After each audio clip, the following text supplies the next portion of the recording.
Εργασίας Άντης Αποστόλου μαζί μας για να δούμε, κυρίες και κύριοι, αυτό που αλλάζει με τους εργοδότες που εργοδοτούν αιτητές πολιτικού ασύλου.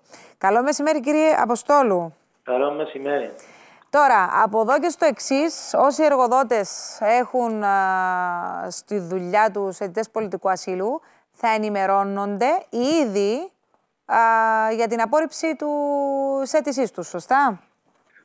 Πολύ ορθά. Πλέον το πληροφορικό σύστημα εργάνει μέσα από πληροφόρηση που λαμβάνει από το πληροφορικό σύστημα της Υπηρεσίας Ασύλου. Έχει τη δυνατότητα από τη μία να ενημερώνει εργοδότες οι οποίοι έχουν ήδη εγγράψει και απασχολούν άτομα τα οποία είχαν έρθει στην Κύπρο ως αιτητές ασύλου και στην πορεία έχει απορριφθεί η αίτησή τους, κατά συνέπεια είναι πλέον παράνομα διαμένοντες και δεν έχουν άδεια απασχόλησης στην Κυπριακή Δημοκρατία. Το πληροφορικό σύστημα το εντοπίζει και με συγκεκριμένο ηλεκτρονικό μήνυμα ο εργοδότης ενημερώνεται για την αλλαγή στο καθεστώς του εργοδοτούμενου και του γίνεται σύσταση να επικοινωνήσει με την Υπηρεσία Ασύλου για περισσότερες πληροφορίες σε σχέση με την απασχόληση. Επίσης όμως παρακαλώ. Ναι, πείτε μου. Ολοκληρώστε, κύριε Αποστόλου. Επίσης το σύστημα πλέον έχει τη δυνατότητα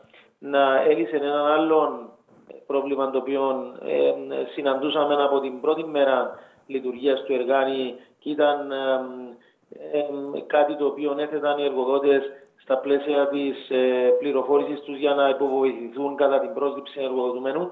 Το σύστημα εργάνη πλέον έχει τη δυνατότητα όταν ο εργοδότης προσπαθεί να εγγράψει άτομο το οποίο ήρθε στην Κύπρο ως αιτητής ασύλου να τον ταυτοποιεί κατά τη διαδικασία πρόληψης και σε περίπτωση που έχει ήδη απορριφθεί η αίτησή του. Άρα είναι παράνομα διαμένοντας, ενημερώνει τον εργοδότη ότι δεν μπορεί να τον εγγράψει στο σύστημα.